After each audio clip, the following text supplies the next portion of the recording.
Hello student, আজকের আমরা পঞ্চম শ্রেণীর প্রশ্নবিচিত্রার পরিবেশ বিজ্ঞানের পঞ্চম স্কুল করব। দেখো, একদম প্রথম প্রশ্ন, কাঠকয়লা কিভাবে তৈরি হয়। বি মানে বুক বলেছি, বইয়ের 130 পেজ। দেখো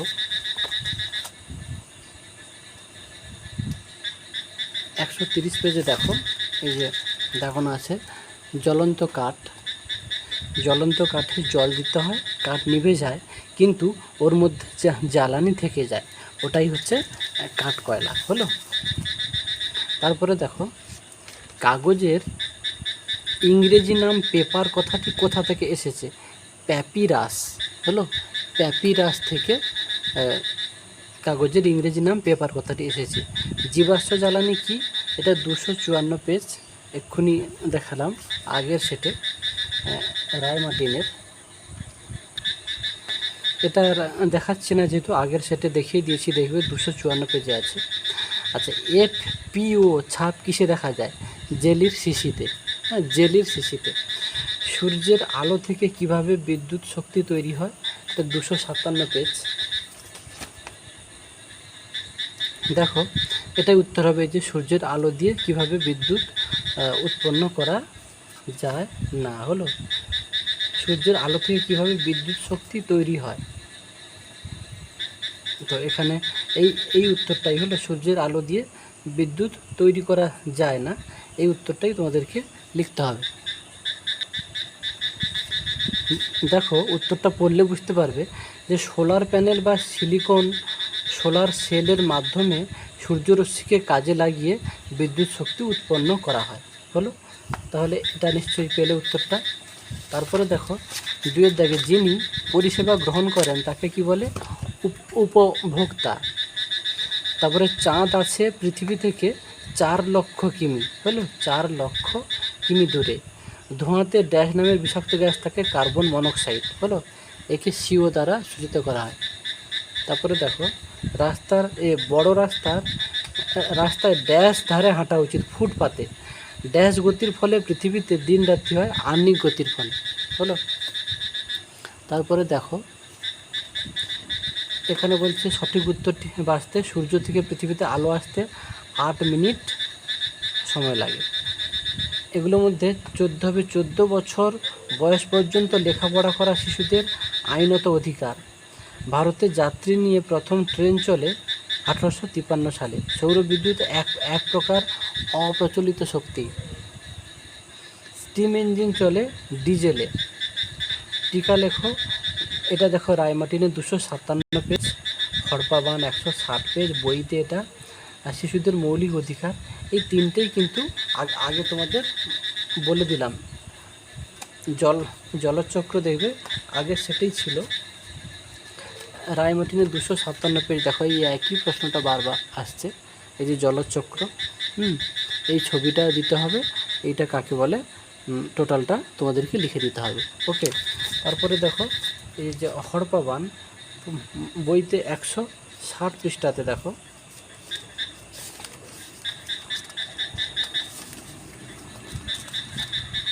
হড়পা বাঁধ দেখো,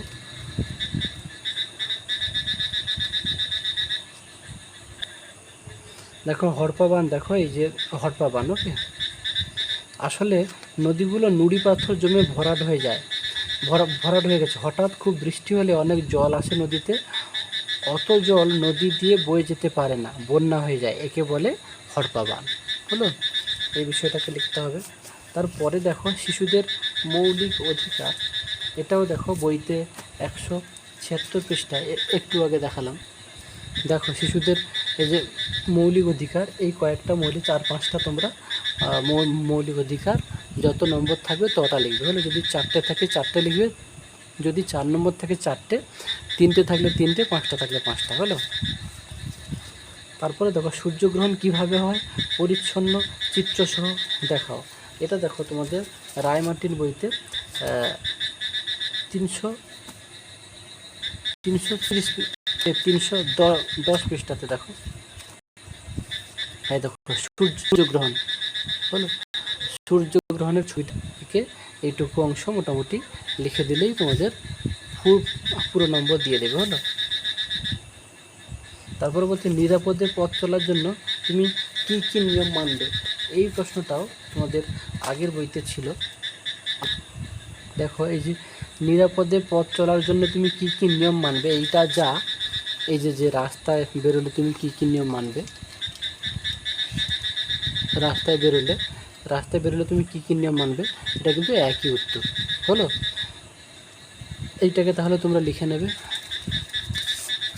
তারপর বলতে সামাজিক পরিবেশ বলতে কি বোঝায়, একজন শিক্ষার্থী হিসেবে তুমি কিভাবে সমাজকে ভালো রাখবে। সামাজিক পরিবেশ বলতে অরিজিনালি যেটা আমরা বুঝি, অ্যাকচুয়ালি তোমরা একটু সামাজিক পরিবেশ বলতে লিখবে যে সমাজ গঠনে যেসব ভালো দিকগুলো আমাদের সবাইকে মেনে চলতে হয়, সেইগুলোকে একসঙ্গে নিয়ে বলা হয় সামাজিক পরিবেশ। মানে গঠনমূলক চিন্তাভাবনা, গঠনমূলক আচার আচরণ যেগুলো সমাজ গঠনে গুরুত্বপূর্ণ ভূমিকা পালন করে সেগুলোকে সামাজিক পরিবেশ বলে। হলো, একজন শিক্ষার্থী হিসেবে তুমি কিভাবে সমাজকে ভালো রাখবে। সমাজকে ভালো রাখার জন্য আগে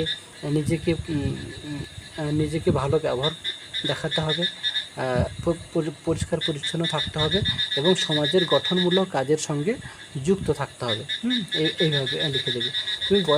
তুমি কিভাবে একজন বয়স্ক মানুষকে সাহায্য করবে, এটা দেখো রায়মার্টিনের 347 পেজ। এইটা দেখো এই যে একজন বয়স্ক বা বয়স্কাকে কীভাবে তুমি সাহায্য করতে সম্মান জানাতে পারো তা ভেবে লেখো।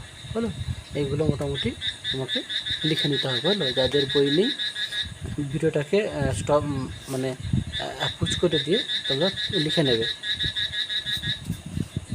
তারপরে দেখো কয়লার মুখ্য উপাদানগুলি কী কী। কার্বন। হলো, কয়লার ধোঁয়া থেকে প্রদত্ত কি কি প্রকার ক্ষতি হতে পারে, এটা দেখো রায়মার্টিনের 251 পৃষ্ঠাতে আছে। দেখো এই প্রশ্নটা বলছে কয়লার ধোঁয়া থেকে প্রদত্ত ক্ষেত্রে, মানে এই যে 3টে ক্ষেত্র দেওয়া হয়েছে, কি কি ক্ষতি হতে পারে। যে শ্বাসের সঙ্গে দেহের ভিতরে ঢুকলে কি হবে, দেখো এই যে আছে 251 পৃষ্ঠায়। শ্বাসের সঙ্গে দেহের ভিতরে ঢুকলে কী হবে, শ্বাসকষ্ট হবে, ফুসফুসে রোগ হবে। তোমরা এই সবগুলো কিন্তু মুখস্থ করে নেবে। হলো, আরেকটা কী আছে, সৌধ বা স্থাপত্যের ওপর কী প্রভাব ফেলবে। দেখো এই সৌধ বা স্থাপত্যের উপর কী প্রভাব ফেলবে না, উজ্জ্বলতা হ্রাস পাবে এবং গায়ে ক্ষত সৃষ্টি হবে। মানে যে সৌধ বা স্থাপত্যটা তার উজ্জ্বলতা কমে যাবে এবং গায়ে ক্ষত সৃষ্টি হবে। দেখ ওখানে যতগুলো আছে সবগুলো করবে। জীবজগৎ যাতে ধ্বংস না হয় তার জন্য তুমি কি করবে, রায়মার্টিনের 329 পৃষ্ঠা আছে। জীবজগৎ যাতে ধ্বংস না হয় তার জন্য তুমি কি করবে, দেখো 329 পৃষ্ঠাতে দেখো এই যে জীবজগৎ যাতে ধ্বংস না হয়, এটাও আগের কোনো সেটে ছিল। যাতে ধ্বংস না হয় তার জন্য তুমি কী করবে, জীবজগৎকে রক্ষা করার জন্য পরিবেশ দূষণ রোধ করতে হবে, প্রচুর পরিমাণে গাছ লাগাতে হবে, নির্দিষ্ট পরিকল্পনার মাধ্যমে ভূমিকে ব্যবহার করতে হবে, দূষণ নিয়ন্ত্রণে বিভিন্ন আইন প্রয়োগ ও সামাজিক সচেতনতা গড়ে তুলতে হবে। হলো, লাস্ট প্রশ্ন দেখো খনি অঞ্চলের ধস নামে কেন। খনি অঞ্চলের ধস নামে কেন, এটা দেখো রায়মার্টিনের 152 পেজে আছে। খনি অঞ্চলের ধস নামার কারণ দেখো, এই যে খনি অঞ্চলে ধস নামার কারণ কি, খনি থেকে অধিক পরিমাণে খনিজ সম্পদ তোলা হলে নিচে ফাঁকা হয়ে যায়, ফলে ওপরের মাটি অবলম্বন না পেয়ে ধসে পড়ে। ওকে, এই পর্যন্ত আজকের পঞ্চম স্কুলটা কমপ্লিট করলাম আমরা। তারপরে